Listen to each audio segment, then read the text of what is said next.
Luffy is cooked because Emu has just sent 2 more God's Knights that are strong enough to destroy all of Elbaf on their own. One of them even showed up with his mythical demon god fruit on.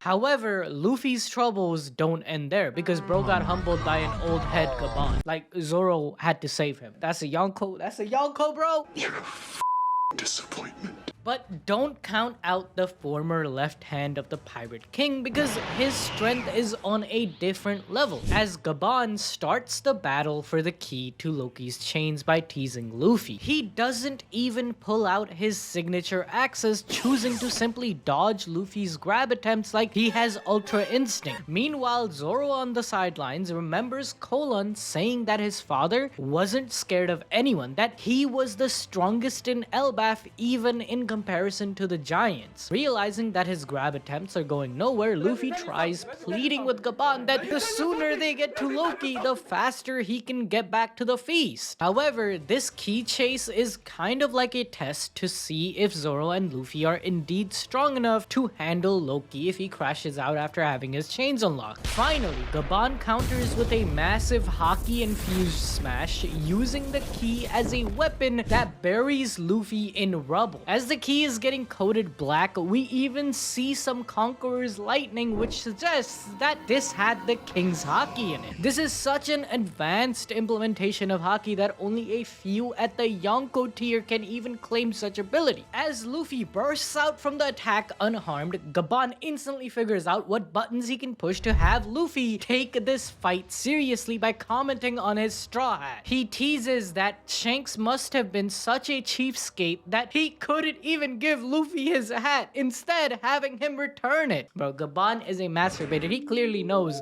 what that hat is. Like, that's Roger's hat. Like, he traveled with the man for decades, okay? He's just baiting our dude. This little tease showcases a massive depth within Gaban's character as it highlights his role in the Pirate King's crew. Similar to how Faivanji has a level of tact and cunningness to him, where while everyone is busy throwing hands, he is sometimes out there solving real problems like stopping marine reinforcements by closing the gates of justice at Eni's lobby. And to get Luffy to take this fight seriously without wasting much time, Gaban strikes him where it gets the appropriate reaction. However, when Luffy falls for it and starts yapping, Gaban just says, "Shut up, bitch."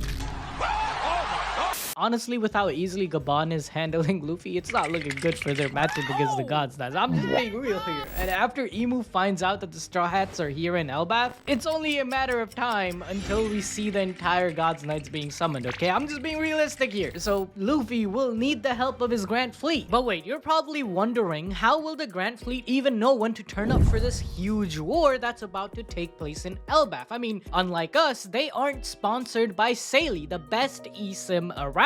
What? Bro, what are you talking about, man? If you have been following us for a while, you know we like to travel. I even went out to find Dragon in the desert. Dragon is right there. I can feel it. Oh my god, bro. Oh, hell no, man. But the most important thing for me during that trip was to be connected to everyone, even you guys. Why do you think Vegapunk is trying to build the internet, but sometimes it's really difficult to get service whilst abroad? You would have to run around for Wi-Fi or find a local SIM card, but that ends today thanks to Sailey. It's literally the easiest and most affordable way to stay connected anywhere in the world. No more fumbling with physical SIM or paying crazy roaming fees on your journey. Sailey has competitive data plans in over 190 countries. Just download Sailey, choose a plan before you travel, and boom, you have access to all of your messages, maps, taxi, everything. It's super easy. Just download the Sailey app, choose the place and plan that works for you, and right now, use code animeballsdeep at checkout for 15% off. Or even better, scan the QR code on screen right now to get started, and of course, don't forget to use code animeballsdeep for 15% off. But before we get to the Elbaf War of the Ragnarok, as he locks in instantly, switching to using his 2 axes, spinning them to start a Yasu Takeru attack. which can be translated as a vast number of 80 warriors attacking at the same time. It's so powerful that Zoro from the sidelines has to scream at his captain to dodge. However, it's too late. Luffy is already busy recoiling from the key in his mouth, so Zoro steps in with his 3 swords to block Gaban. I mean, this attack was so insane that an entire tower of the castle was destroyed, and it's not like your human-sized building either, which already would have been an impressive feat, but it's a giant's castle. So Gaban, with a simple strike, which didn't even look like it was infused with hockey, managed to bust down a mountain-sized building. Gaban used the key as a distraction for him to use his true axe attack to catch Luffy off guard, which was a genius ploy by him to gauge how strong the bond between Luffy and his crew was, as Zoro threw himself in the nick of time to help his captain. This entire skirmish has been started by the Pirate King's left hand to measure the worthiness of Luffy and the Straw Hats, which is further confirmed by Gaban's next action. After that attack, both the Straw Hats get serious, with Luffy transforming into his Gear 5 form, where my guy even created an axe out of thin air like he did with the goggles back in chapter 1075. The stage is set. Luffy Gear 5 and Zoro Santoryu versus the left wing of the Pirate King. One Piece can't get any more hype, okay?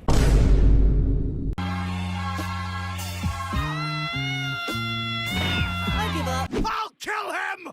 Yep, turns out Gaban just wanted a peek at Gear 5 Luffy. He just peacefully tells the boys to grab the key and go free Loki. Rodo tries to tell Loki about the true identity of Gaban, as they just know him as Yasan right now, but Gaban stops him, instead choosing to impart a few words of wisdom to them, that if Elbaf is still safe after they free Loki, they should come and find him again. This is probably referencing to the fact that Gaban likely sensed the God's Knights who had just appeared, and the Straw Hats being able to defeat the God's Knights and protecting Elbaf is a sort of test again. This could also mean a few more things. First, Luffy and Zoro are gonna get their ass handed to them by Loki or the God's Knights with some new power which they can't surmount, so they will have to go and have a training arc with Gaban, because Gaban did say they shouldn't just mess with Loki without even knowing his powers, right? If it wasn't blatantly obvious, Luffy is up there amongst the strongest. However, he was no match for the Gorosei in Egghead. I mean, if it weren't for the giant pirates, Luffy's journey might have as well ended back in Egghead. Even Dory and Broggy were able to damage the Gorosei, while Luffy was rendered useless for most of the fight, meaning he is still missing out on something which he can learn only in Elbaf, and who better to teach him than the left hand of the Pirate King himself. This fight against Gaban is also reminiscent of Sabaody, where it feels like an inversion. Back then, it was the wing of the previous Pirate King, Dark King Rayleigh, who defended Luffy and the gang against one of the wings of justice, Kizaru. However, now it's the wing of the next Pirate King, Roronoa Zoro, who defends Luffy against Gaban. And what did we get after Sabaody? A short 3-day journey of Luffy to Amazon Lily, which kickstarted the Marineford saga. So what if this time we get another similar time skip in Elbaf? Giants are already said to live 3 times as long as normal humans. So what if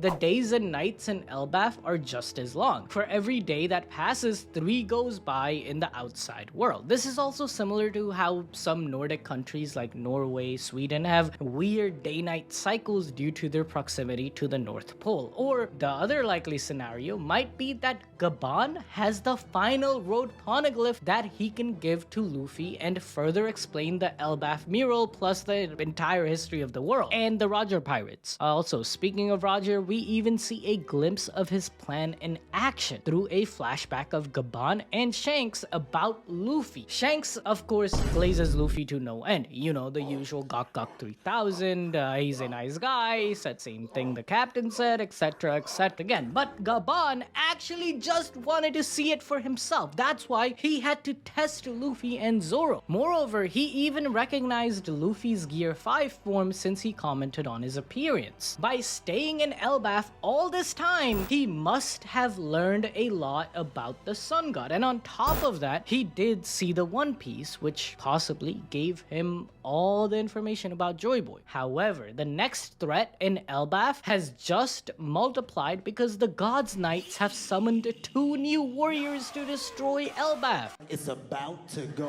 down. As the giant kids are glaring at a weird bird in the sky, Gunko and Shamrock make their way to the realm of the sun, the middle section of Elbaf. Gunko is shocked that there is a school, as they likely had been taught of how Elbaf is just filled with barbarians, right? But landing near a school is also perfect for some reason. She wastes no time and starts to initiate a weird ability to summon more God's Knights. She creates a pentagram just like the ones we saw used in Egghead to summon the Gorosei, and the one that brought Gunko and Shamrock to Elbaf. Through the smoke, we witness 2 more God's Knights appear, and these guys are goofy as heck. They weren't even ready to depart as the order calling them to Elbaf came in haste. The first one is called Saint Summers, who is from House Shepherd. Bruz was literally chilling on his sofa with barely any clothes on when Gunko zapped him here. Summers is likely the son or relative of Saint Jupiter of the Gorosei, as his long ass face and hair matches him. Also, he seems more worried about there being no food in Marishwa because bro is starving. He's chilling in his sofa. He doesn't even have a bag of chips, bro. Who took the bag of chips? Oh yeah, Dragon sitting on his desk. He took all the chips. That don't make no sense. But this confirms that the revolutionaries' plan to create unrest in the Holy Land is a success so far, so W Dragon. On the other hand, we have Saint Killingam from family Limosiv, which is a brand new celestial name for us, meaning we know the names of 11 out of the 20 allied kingdom families from 800 years ago. Killingam is actually in his mythical zone form, which looks to be like that of the legendary Kirin. This deer from Japanese or Chinese folklore is a holy beast that has the ability to conjure lightning storms, but it is also depicted as having fire attribute powers and even the power to fly. However, Gunko and Shamrock are shocked that 2 God's Knights appeared when they only summoned 1. This confirms that whichever power Gunko used to create the pentagram isn't a piece of tech the upper celestials can readily use. She can activate it, but it's not up to her to control what happens after, which further suggests that this is a borrowed power of emus, where the ones who have the mark or the tattoo of the abyss can fast travel. The word abyss is also interesting as it could be the devil fruit of emu, but in Japanese this word for abyss can also suggest a link to hell for emu. Perhaps he wields the mythical devil's devil fruit, giving him dominion over hell and the abyss. Turns out that emu has summoned Shamrock back to the Holy Land, and that's why he sent out an extra knight for the mission in Elbaf. We know from Shamrock in chapter 1138 that they want to subjugate Elbaf, but before Shamrock can even explain the mission, Summers and Kill start interpreting it as just another one of their usual excursions where they kidnap children for the Diddy party in Marishwa. Oh no! As they keep blabbing on about how it's going to be a drag because the abyss teleportation can only take those who have Emu's mark or blessing on them, a bit of space around them is also transported, like their clothes or Summer's whole ass sofa, but giant children would be too big for that, so they would need ships. However, Gunko interrupts by calling them ingrates as Shamrock tells them to make this mission a game, considering how strong all of them are, which can only mean one thing: the celestial killing games we saw during God Valley. This game occurs every 3 years, where a host island is chosen, which the celestial dragons deem to be blasphemous. 38 years ago, Garling Figarland became the champion of one of these tournaments where gods, knights, and high-ranking celestial. 38 years ago, Garling Figarland became the champion of one of these tournaments where gods, knights, and high-ranking celestials took part in. The native population is rounded up and hunted for sport in a 3-week period. Criminals and dissidents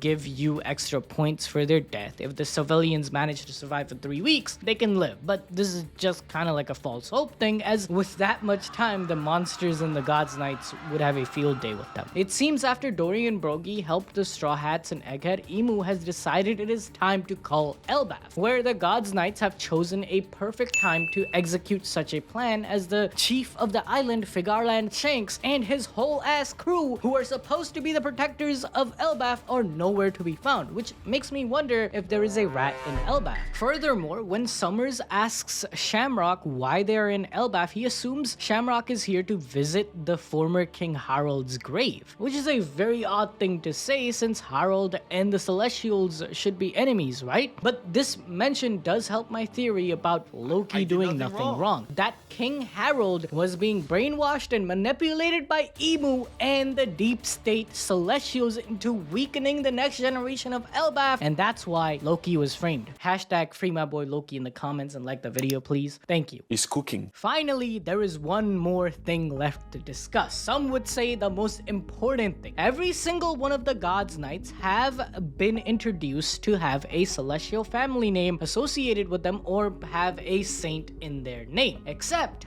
Gunko, who also looks very different from the other God's Knights, okay? Like, her fashion sense is more akin to that of the revolutionaries, especially with the goggles that all of the commanders of Dragon's crew wear. You thought there would be a Sid chapter review without a mention of Dragon coming to Elbaf?